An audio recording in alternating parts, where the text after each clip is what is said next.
The following are their scriptures of that day. 7 degrees of sacred rites were taught. No one would take the next degree without learning the previous. The words were passed from mouth to ear, learned by every man and woman. First degree, I serve the prophets of the Lord, my God. Heal my flesh, O God, and cure poison. The Lord, unseen in heaven, is all power, wisdom, and love. He can heal, tear flesh, or strike dead. His prophets have his grace and can hear his voice. The Lord is my guardian. 10 times a day I remember him. God can stop blood, confound my enemies, O God. I honor the Ihins, the sacred people of God. Second degree, blessed be the Lord's name. He can make me alive after death. This I will say morning, noon, and night. Blessed be the Lord. I wear clothes to hide nakedness as God requires.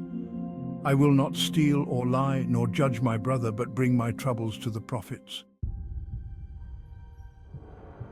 Third degree, I will have but one spouse. I allow no lepers near the camp and renounce the Magnons. I will not mingle with them by God's commandment. Fourth degree, I renounce the hunt. I kill only what is fit for food. I live like the Ihins, God's chosen. I renounce anger and weapons of death. When enticed, I seclude myself and repeat the sacred words. I honor woman as a gift from the Lord and will do my wife's labor for 40 days after childbirth. Fifth degree, I keep sacred the 4 days of the moon and repeat the sacred words. When prophets declare a holy day, I obey. I honor the Ihins, following in the outer circle during worship and respecting their place as chosen servants of God. Sixth degree, I provide for the sick and those with newborns, giving first to the Ihins, then the Magnons, then myself.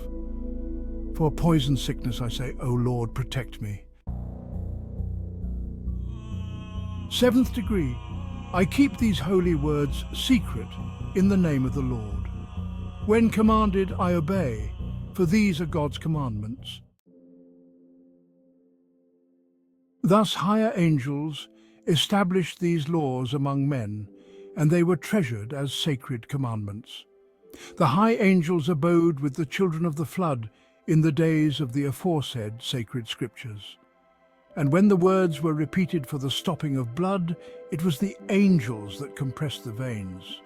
It was not the words in themselves that stopped the blood, but by uttering the words, mortals were able to work in concert with the angels. And when a man went into the presence of dangerous diseases, repeating the sacred words, the angels enveloped that man with unseen blankets, and the man was protected from the disease. Without such words, there could be no concert of action between mortals and angels. And they were shown how to make an instrument called a GAU, which was a triangle with a plumb line from the upper corner. And across the plumb line was a hollow reed for seeing through. And at the bottom end of the plumb line was a weight attached, which pointed to marks on the lower border of the triangle. And it was explained to the prophets how to use the GAU for proving all things, even as to the height of mountains and the velocity of running waters, and how to lay the foundations of the temples that they might be square with the world. And the prophets on their part taught the Ihins, but with them the mysteries were kept a secret against the world.